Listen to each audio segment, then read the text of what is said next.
thanks once again, everybody, for coming. This is actually a very special occasion for us because this year has been, for everybody, a real topsy-turvy year. We came out the day before lockdown and we stayed down in the farmhouse, which we renovated last year. And it was a really quite novel living out here. We'd never spent, I think, more than 2 or 3 nights at a time at the farm, let alone here, which we slept in this. We've owned this farm for 10 years and we slept for the very first time here 9 years ago. Having been at Kingfisher for quite some time, we just decided that this was going to be our new home. During lockdown, we decided that we really didn't need to own a home in Johannesburg. So, so we decided to sell it, and it was transferred on Friday. So we no longer have a house in Joburg. Being out here also was the ideal time to do a lot of odd jobs and things like that. And it was ideal for my dear wife, Chris, to get on with writing the particular book she was writing. So this book probably has come out maybe even a year earlier than it might have if we'd continued without COVID and all that in Johannesburg. I am full of admiration for my wife in terms of how she has, over the many years, written these books. She is a channel, a universal channel, and I can still recall sometimes back in Johannesburg in the first house that we stayed in together, we'd be working down together and she'd be typing away furiously there, and then she'd stop and she'd say, "Come, let's read this thing together. I'm going to read it for the first time as well." She has put so many hours and so much time and everything into her books, and particularly the one that came out a year and a half ago, which was a bestseller, Hot-Footing It to Health, and now we have book number 9.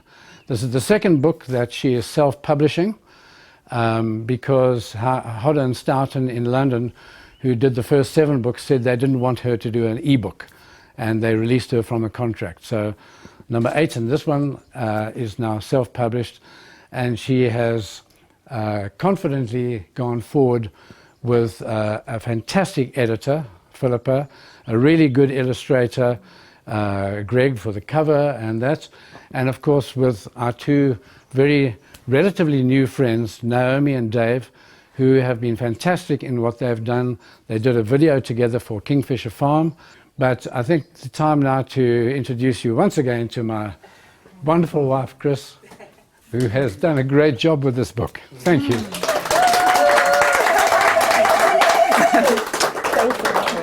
Thank you. As John said, I am a channel for the universal information. This is not my information, and I'm going all goosey. And I share it with love. I've shared it worldwide for 30 years. I do not copyright, I do not franchise. I would have been a multi-millionairess by now. Actually, I'd be more than that. But I decided that I had far more fun traveling the world, meeting people, having experiences. So when I first stumbled into feet many, many years ago, I thought, okay, they're cool. But having been in the medical world for 10 years and people saying, oh, the body is reflected on the feet, going, really? And all these little circles, and I'm going, oh, no, this is not working for me. So I was actually going to have nothing at all to do with feet. I was a skeptic of note. Don't even ask me to look at a foot. That was many years ago. And the universe said, you're going to be traveling the world and sharing this information. And I have been so blessed. I have been going to places and presenting in yacht clubs, in pubs that have been used the night before and we had to clean it out and so on. The experiences I've had have been phenomenal, and the people I've met have been amazing. And it's been thanks to my organizers, and I have over 60 organizers over the years, who just get the people together, find a venue, and I just turn up with the charts. And it made my life really easy. So how these came about was that I didn't want to stand there every time, because I was moving from one venue to the next. I would be up to 5 to 6 venues on a continent. So I didn't want to go and stand every time and draw a foot and say this was this and so on and so forth. So they started off incredibly simple, just outlines of feet with the words and saying what they were. Then I got bored. and I thought they must be getting bored because this is really boring stuff. So I decided to make them a little bit more interesting. And in time, they became quite fun. Some of them aren't as good as the others simply because I was rushing because I had a plane to catch or something, and I was literally doing them for the last minute. Others were spent more time, and Naomi has been the one who's put it together. This book has been a challenge deluxe, but let me go back to just now. So how I used to travel was with this on my, this is a light one. I made it easy for myself today. I used to go through airports like this, and the comments were so funny. I mean, they just go, look at the old lady. I wonder if she does yoga. I wonder why she's going camping. Why is she taking her things with her? Why does she need to take her chair with her? The comments were absolutely priceless. Anyway, in the meantime, I had all my charts rolled up in here.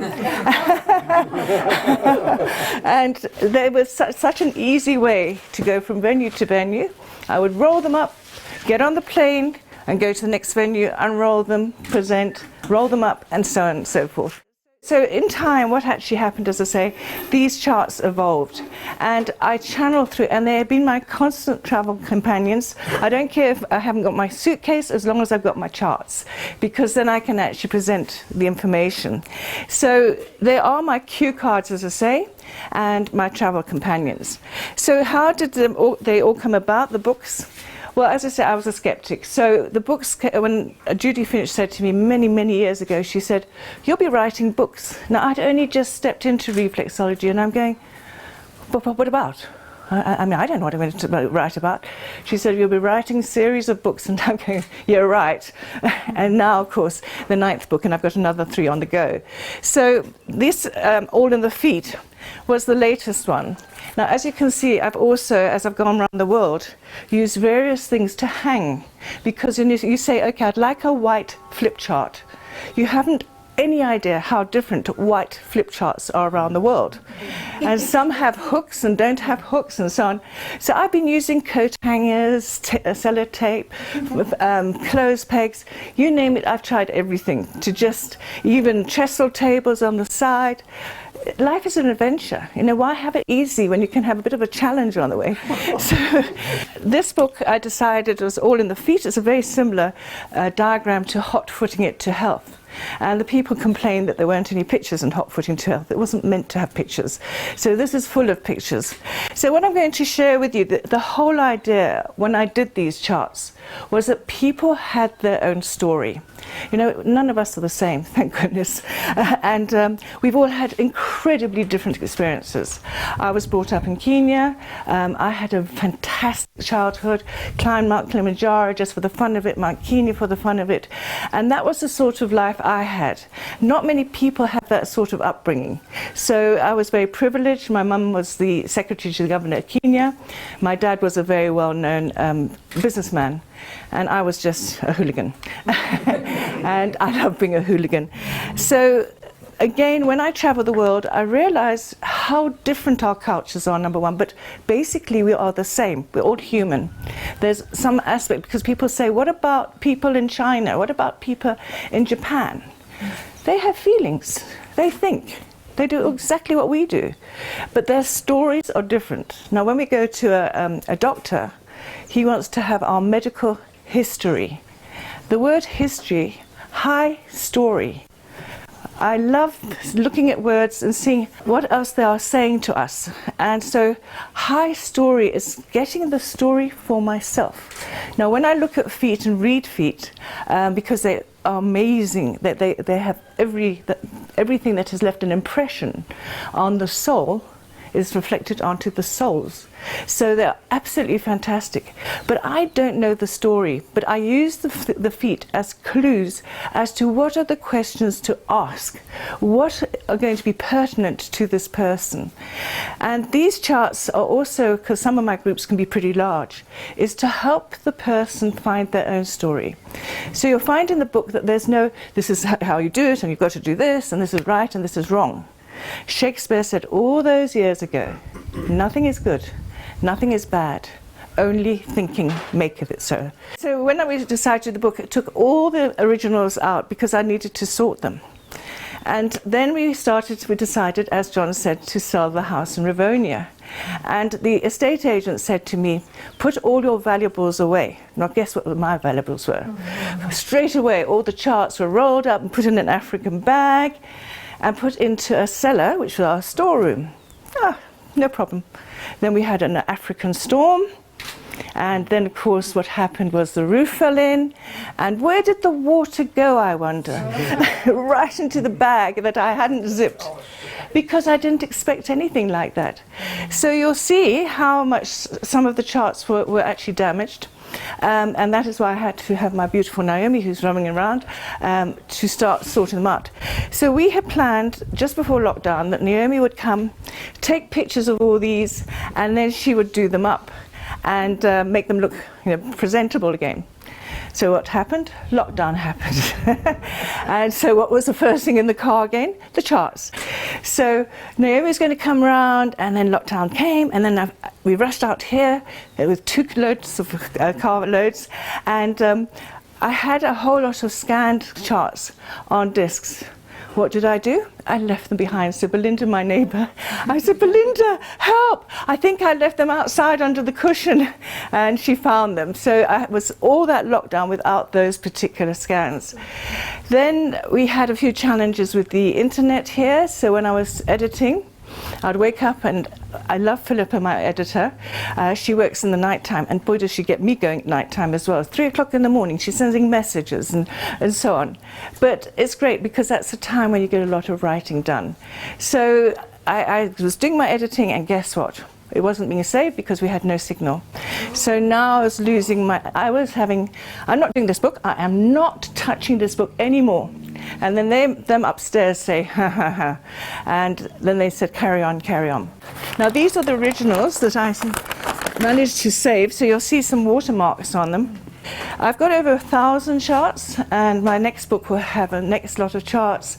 So really the whole idea of these charts is, say, for people to make up their own story based on their experiences.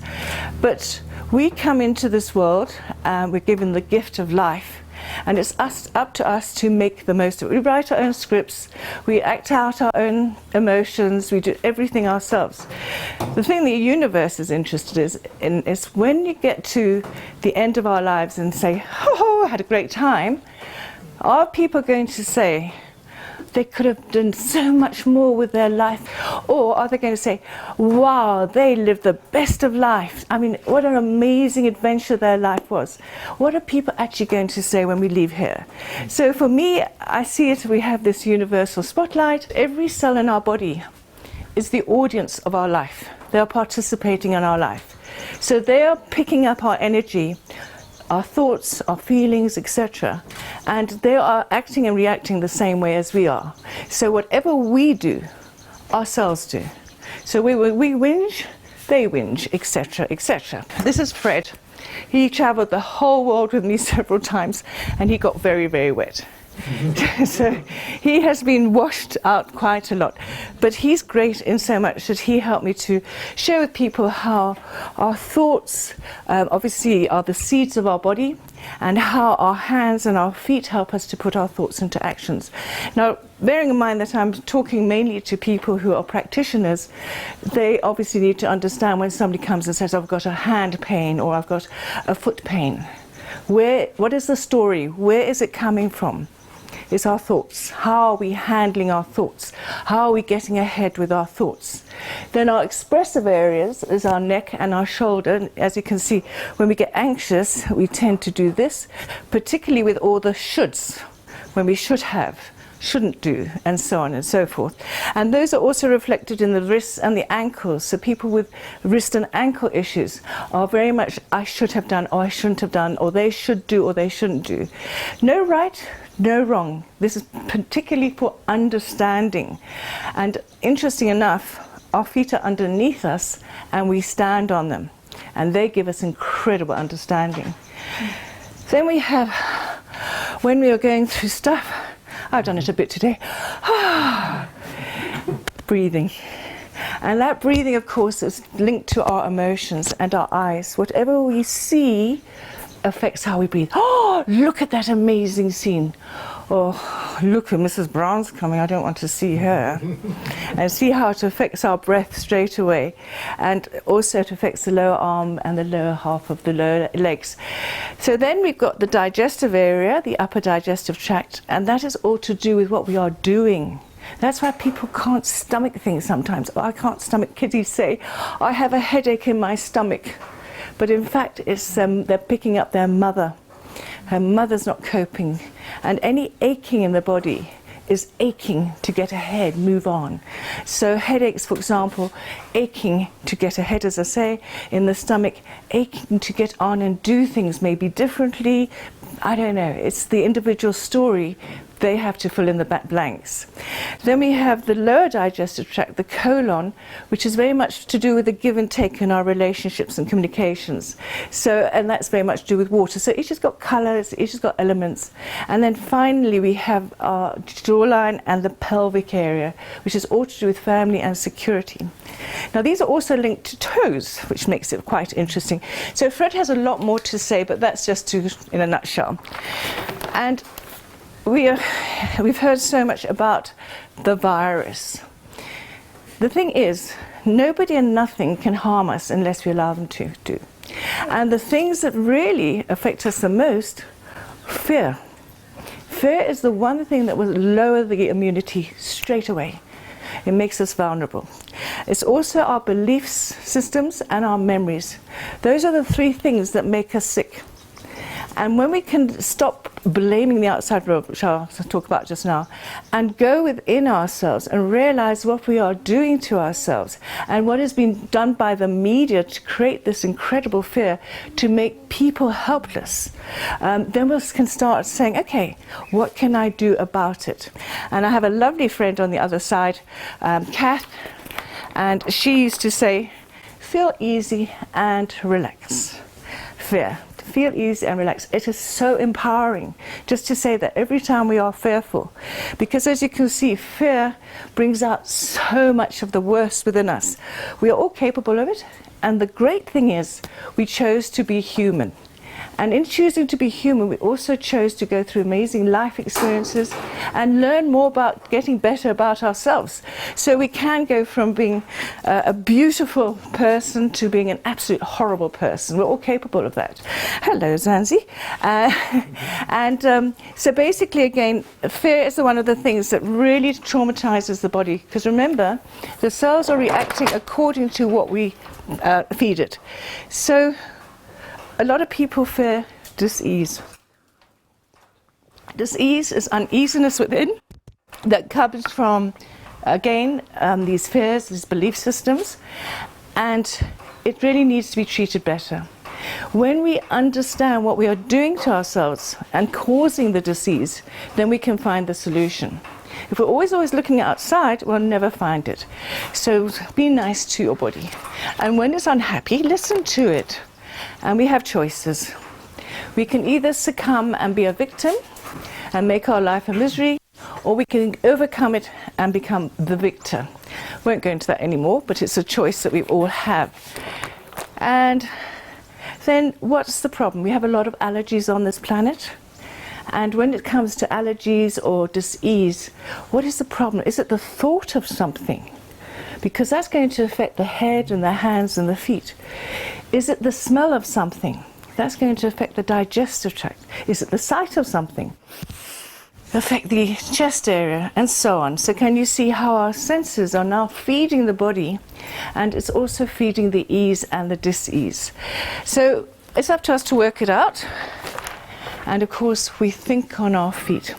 Unfortunately, Philippa, the editor, and Greg, who John mentioned, the guy who did the fantastic cover, couldn't be here, but Belinda let them into our empty home about 2 weeks ago, and they were filmed in the garden saying what they say. Hey Chris, I'm so sorry that we couldn't be at your official launch, but I hope that this makes up for it. I'm just wanting to congratulate you on the birth of your latest book, baby. Can I have a turn? Yeah? Did Chris, I not say enough? No, we'll come back to you. I hope I did justice to you, to your charts that have come to fruition over like decades. Love you lots. You know, you, me, Philippa, the universe, just wish we could be there. Yeah, I really wish we could be there.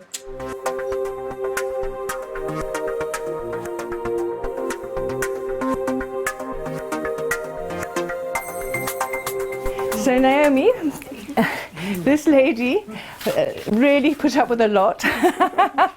Yeah. And she's going to just give you her insights.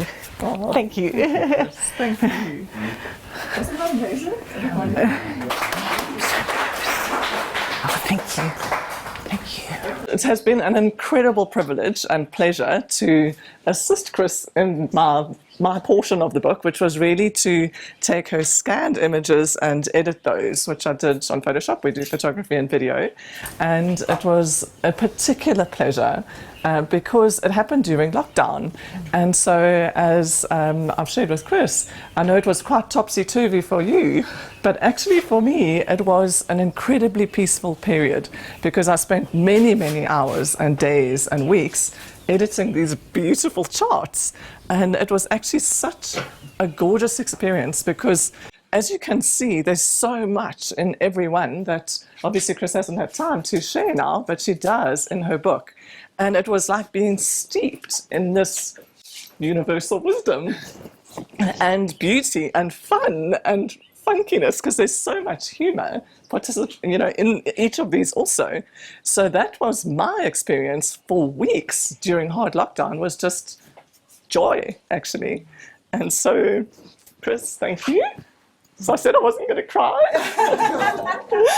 but it does make me quite emotional. And so I would just like to say to each of you, if you haven't yet read Chris's book, do yourselves a favor, because it's such a special journey into finding out more about ourselves and really getting in touch with ourselves and being inspired by how we can live more fully with greater well-being and greater joy. So thank you, Chris. It's just such a blessing to the world. She is. So thank you. Thanks, darling. Thank you. Thank you. But I also wanted, before I do that, I want to say thank you very much to my husband, who's so patient, because I have to say I'm not the nicest person when I'm writing. Go away. I'm writing, I'm busy, go away. And he's been so patient, and all the people, my beautiful tribal family, the neighbors, and the neighbors here, the neighbors there, that were, and your beautiful friends. You're all part of my journey, and you make it possible for me. It's all the people in our lives, isn't it? Oh, I love you, you're crying. But thank you so much for being here today and sharing this with us. And I hope you enjoy the books. You've all got a copy, I hope, now. If you haven't, just come and see me afterwards. That sounds like a really sort of official thing. And thank you. Just enjoy yourselves. And I want to thank Liza, who's been here since 5. It felt like 5 o'clock this morning. In the kitchen. And everybody who put hands on deck to get the food ready at time. And my beautiful son, where is he? I'm trying to find him. He's hiding away. Who is an absolute rock. Scott and Hilton did the Bloody Marys, if anybody wants to. That's why we're smiling so much. They're the ones who did the drinks. Thank you guys so very much. I said all hands on it. But my son, he's amazing. He came in from England just before the second lockdown, which was fantastic. And he's always been such a support to me. As I say, he's my rock. He'll come up and give me a big hug every time he sees the good. So thank you all for being here, and I hope you enjoy the rest of the day with us. Thank you, Dave.